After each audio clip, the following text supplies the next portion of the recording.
How you guys doing out there today? This is Trey with Real Property Engagements, and this is a commitment, oath, and obligation, guys, from me to you. All right. Just want to go over today more credit details because it's been life changing for me since I've been in a position. Um, I want to say of better financial control since my scores went up and interest rates went down and a lot of things have been on the table there for me to make my business grow, improve my family situation, and to just, really be in the driver's seat of things. I mean, that's such a great feeling. And in life, we all go through something that's so great, to us on the inside, whether it was, whether it made you feel really good or whether, it could be food for crying out loud. You taste something that tastes really good. You want to share it. You want to share it with your friends. You want to share it with everybody. Um, and that's how it is, people. That's why this is a commitment, oath, and obligation. Like I gotta do this. And so today, what we're gonna do is we're gonna dive into a scenario of a person having a credit card and how they're supposed to use the credit card. We're going to just go over a general understandings of how using a credit card um, can help you build and boost your credit, but if you use it improperly, if you use it wrong, it can hurt you. See, people got to remember that the credit card companies are a big industry, very rich. Okay, they know what they're doing. They are financial geniuses. Okay, they know people's ways better than people know their own ways, I would say. So for crying out loud, their whole understanding of credit is, hey, let me give this guy this credit and let him dig himself in the hole, or girl, let me give her that credit and let her dig herself in that hole. So I'm here to tell you guys today, if you learn the game, you can play the game and be good at it. All right. So here's what you want to do. Let's say you got a credit card um for a small limit. All right. Rule number one, payment. We know that that's 35% of what the FICO score is judged off of. We went over that in my last video, leveraging a good credit score part 3. Okay, so we know 35% is payment. Make sure you pay the payment on time. Okay, so if the bill says the 24th, pay that bill on the 24th. Now here, we're going to go into details of when that bill's supposed to be paid in that day. Okay, you want to pay that bill before lunchtime, before 12 o'clock, whatever side of the world you're on, Eastern, Pacific. Look into that and see when is the cutoff time from your card holder to pay the bill, because these guys are detailed. They don't care if you pay that bill on that date at night. Okay, you will get blamed for not paying on time. You will get accused for a late payment there. So please, guys, pay your bills, pay your credit card bill, okay, before the cutoff time. Check with your card holder and look into things and make sure. My God, my phone. Okay, check with your card holder. Make sure. For example, if you got a credit card, you call and say, hey, Capital One, this is just an example. Hey, Capital One, I know my bill is due on the 24th. When is the cutoff time? And they might say 3 o'clock, 4 o'clock, 6 o'clock. Those are the little things that mess people up. For crying out loud, you go 6 months paying your bills on time, paying your credit card bill on time, and then you pay one day, maybe later in the afternoon, and it counts as the next day. So please, pay attention to that. Okay, that's one thing I wanted to go over. The very next thing I want to make some room for before I forget to even talk about, because I'm freestyling this thing here. The very next thing I want to talk about is compound interest. Understanding that I'm not going to go into the depths. I'm not Albert Einstein here. I'm pretty good with math, but I know the basics. very well, and I want to say some extra. Okay, but we're not gonna go and turn this into a math class. At the end of the day, compound interest is pretty much described or explained like this. If you have a bill due on January 24th and your next bill is due on February 24th, you pay your bill on January 24th and then you call yourself buying something on January 29th. Okay?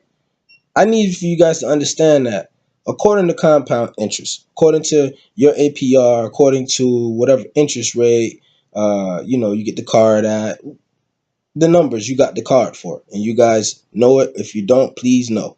All right.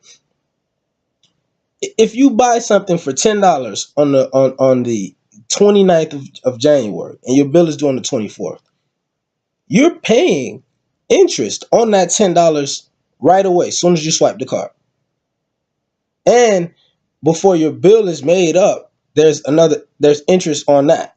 So you're dealing with what we call compound interest. Now that was very, rough a rough example. I want you guys to do more homework on this and look into it even more. But do know the whole reality behind things is, if I pay my credit card bill and go ahead and use it right away, right? From the day I've used it onto when my new bill is printed, I'm paying interest on the money that I'm using. Okay, so in reality, pay your bill. And this is what I do: pay your bill on time and don't use your card until the middle of the term. So when you use it, okay, you're paying interest on that amount only for maybe 2 weeks instead of a whole 3 weeks to a month. Okay, use it closer to the due date. So for example, if my bill is due on the 24th of February and I already paid it on the 24th of January, I'm going to use my card maybe February 10th. Okay? Now, hold that thought, please. Very next, guys, I'm going to make sure when my bill comes on February 24th, I pay my bill in full. Here's the thing. If I only use $50, okay, I'm paying interest on the $50 every day up until when the bill is due. On top of that, okay, if I don't pay my bill in full, if I don't pay off the whole 50 when the bill comes in, and I call myself trying to pay the minimum. You remember, guys, minimum payment equals maximum debt. That's where the compound interest starts to kick in. I still have a balance there. So let's say the balance is $20. At minimum balance is $20. I pay the minimum balance. Okay, cool. I got the payment there. I told you guys to pay it on time. Yeah, I got the payment, but I didn't get the other half of the strategy, right? And the other half of the strategy is to avoid the extra interest payments, to avoid spending more for using OPM, for using the credit that you were approved for. Okay, you want to be savvy at this. You want to be very, you want to be very good at understanding the basis and the ins and outs of payment structure. So here's the thing: pay it on the 24th of February. Okay, pay your bill on the 24th of February in full. Do not pay the minimum payment. They want you to pay the minimum payment. You pay that $20 for February. Now going into March, you're still going to be paying for what you purchased back early February. You're going to be paying interest on that transaction all the way until you zero out the account. That's why you want to get a clean slate every month. Use very little and pay it off in full. Use very little and pay it off in full. Use very little and pay it off in full. Okay, now let's go to the third thing. What is very little? Under 30%. Read all the books you want to read. Look at all the sites you want to look at. Stay under 30% and you will be on good good standings with the credit card companies. It will, your DTI will be your debt to credit, not debt to income. Sorry about that, guys. Your DTC ratio, debt to credit ratio, will be phenomenal. Stay under 30%. Okay, anything lower is good. For crying out loud, go buy a lollipop for 25 cents and pay it back in full. Go buy a lollipop and pay it back in full. What we're trying to do is we're trying to level up. All right, we're trying to gain more buying power. We're trying to increase our credit score. And then on the other end, we can leverage the great credit score and the great amount of opportunity we get with low interest rates and high limits. We can leverage that for a successful future. That's our whole strategy here. We're not using credit to go buy a Gucci bag or Ferrari, or take this hot girl out to eat. We're using credit for leverage. Okay, now I get it. Things are things can get risky.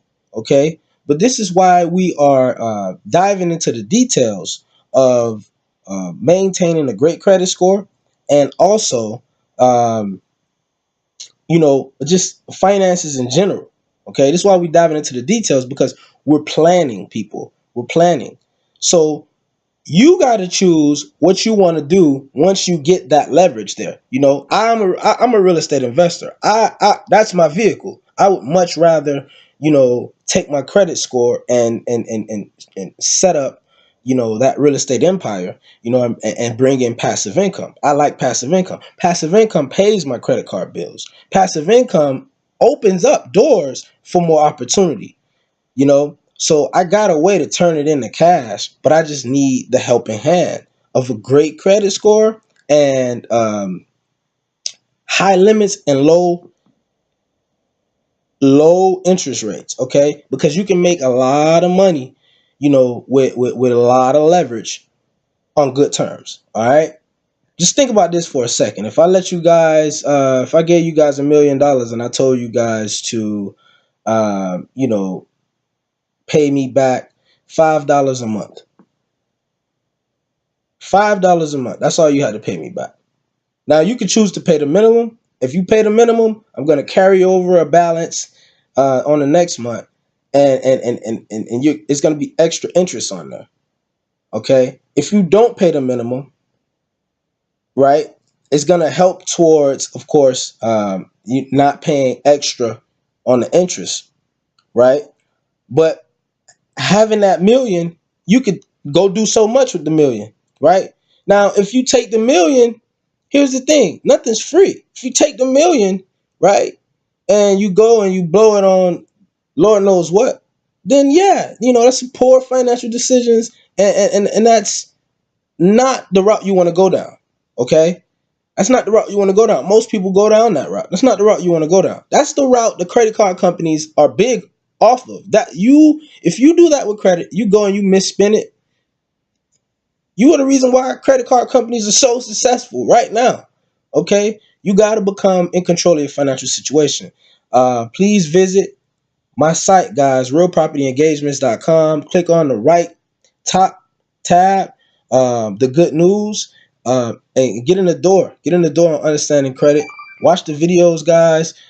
Please make sure you go down, sign up for the credit repair services. Please, if you have any questions about real estate investing, if you have a house that somebody's trying to sell, a situation somebody's trying to get out of, please feel free. Go on my site, realpropertyengagements.com, and make sure you put the information in the box. Okay, and I'll get back in contact with you guys. It's not going to be a virtual assistant or any type of it will be me, guys. I'll get back in contact with you. Okay. And even if there is someone else that calls, somebody that's a part of my team that calls, you're still gonna hear from me. Okay, so please, guys, show me love. All right, because I want to show your financial future some love, and I'm talking to the people who really don't have a full grip of that steering wheel. Now, if you have a full grip of that steering wheel, hey, maybe we can do business and from another angle. Hopefully you have a house to sell me or something, or hopefully you can help me out with some information, because this is a people's business, the business that I'm in. Credit repair, and also real estate investing. But they go hand in hand, guys. And I want you guys to take a hold of the wheel for 2017, baby. Level up, man. Let's do it. Let's do it. Let's do it. Let's do it. Let's push, baby. It's just, guys, this thing here, man, it gets me so driven just thinking about taking control of your financial future. Do you realize taking control of your financial future can get you out of your full-time job? It can help you in your life, help you help others who work a full-time job. It can help you do so much, people. Take control of 2017, guys. And come on. Don't forget to subscribe. All right. Please share my video with all your families and friends and everybody, your cat, your dog. Let people know about me. All right. Because what I do works, and I'm highly confident in changing, that I could change your life, and that I could change my, not only my own life, but maybe you might have a friend down in the dumps. Real property engagements, guys. Checking out. This is Trey. All right. Have a good one. Commitment, oath, and obligation.